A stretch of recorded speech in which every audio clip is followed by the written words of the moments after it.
Browns owner to force QB plan against Kevin Stefanski's wishes as Shedeur Sanders trade talks might start, insider through the OTAs and the training camp. The Cleveland Browns, HC Kevin Stefanski, had only one QB ruling. There isn't one. Repeatedly. The team answered that it is an open competition, despite a QB room brimming with 4 prospects. In the first 2 preseason matchups, where Kenny Pickett was already out due to a hamstring injury, the 2 rookie QBs, Shedeur Sanders and Dillon Gabriel, got to test the waters and came out springing with wins. But on Monday, veteran Joe Flacco officially got the starting job. The Browns begin their season against 5 of the 6 teams that were in the playoffs last season. The first 2 games are against divisional rivals, Cincinnati and Baltimore. No wonder Stefanski chose Flacco for his familiarity with the Browns from 2 years ago when he led the team to a playoff berth. However, Mike Florio has already pointed out, because the Browns is the Browns. Can you completely rule out Jimmy Haslam putting his thumb on the scale and wanting Shedeur Sanders to be the starter? I can't completely rule that out. Chris Sims also agrees that Stefanski might have to rewrite his plans in one situation, discussing who will be Flacco's backup in case of an injury with Florio for NFL on NBC. Sims pointed out, "We talked about Yeah, he might hold down the fort for a little while, but if they don't see success or the promised land somewhere in front of them, they're still going to make a switch to one of these younger quarterbacks. I just don't think you're going to be able to avoid it between the clamoring of the fans. People like you and me, and the owner himself, at some point, they're all going to sit there and go, hey, let's see what one of these young guys got. If we get the type of Cleveland Browns year that we expect where we expect them to be a below-average football team. That's certainly what I'm expecting. I certainly don't think they're going to win the AFC North. Then it's really just about where it goes from there. Yeah, they've got 2 rookies. We know Shedeur Sanders gets a lot of attention. He did really good in a tough spot starting his first preseason game. He definitely did really good. Dillon Gabriel did damn good the other day too in Philadelphia. He had an interception, and he fumbled the ball. I get it. But he impresses me. He pops. He does. His arm is explosive. The way he moves is explosive. He's had a ton of reps in college between Oklahoma and Oregon's, so he knows how to play the game. Shedeur might have more untapped potential as we go forward. Gabriel's pretty polished in all of that, but man, I like Gabriel's talent. So, I know people out there think there's a setup to make Gabriel look better than Shedeur. No, I think they like both of them, and I think Gabriel has got more talent and ability than people realize. I'll be interested to see who comes into the game when they do decide to go the rookie route at some point during the season.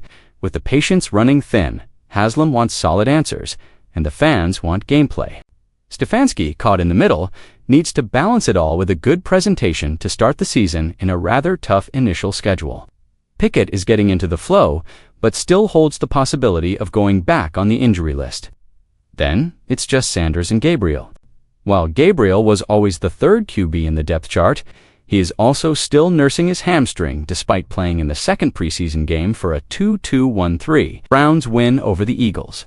On the other hand is Sanders. We felt like it got to a point where he was probably mispriced relative to the draft. GM Andrew Berry had already explained, defending Sanders as a bargain day 3 steal. His potential was visible when he took the position under center for a 3-0-1-0 preseason win over the Carolina Panthers before being sidelined due to an oblique strain. He still feels like a long-term investment, raw, but magnetic in his debut. For now, the Browns front office may preach patience. Stefanski calls this an installation phase, emphasizing development and reps. But how long can you hide behind buzzwords when ownership is staring at the table for a possible change? Kevin Stefanski might soon face a quarterback trade, storm Kevin. Stefanski doesn't just have a quarterback room. He has a vault. 4 arms, each carrying a different price tag, stacked like poker chips waiting to be cashed. Mike Florio framed it perfectly, wondering how the QB room would look going into the season. Are you keeping 4 in the next week? Are you going to have 4 of your 53 roster spots devoted to quarterbacks?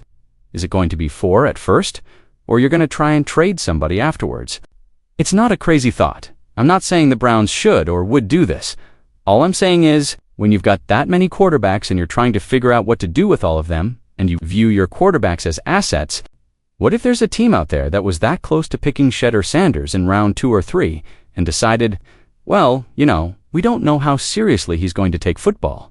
And then they see him play in the preseason, and they say, whoa, wait a minute, okay? We were wrong. We're that close to giving up a 2nd or a 3rd round pick this year for him. Let's call the Browns. Let's give them a 2nd round pick next year or a 3rd round pick next year. Let's see if they'll do it.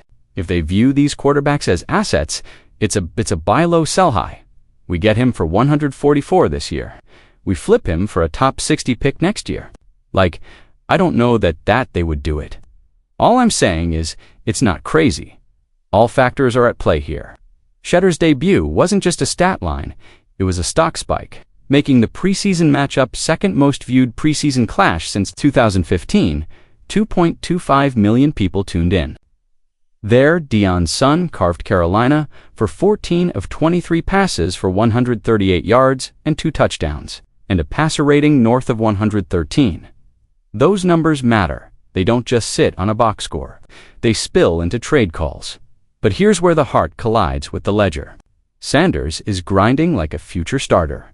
Early mornings, late nights, and completing nearly 77% of his OTA throws. And he has even earned praise from LaShawn McCoy, who called him the best player at rookie minicamp.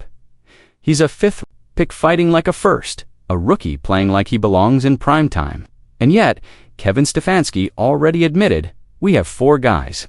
That won't be the case come week 1, which means someone's getting moved.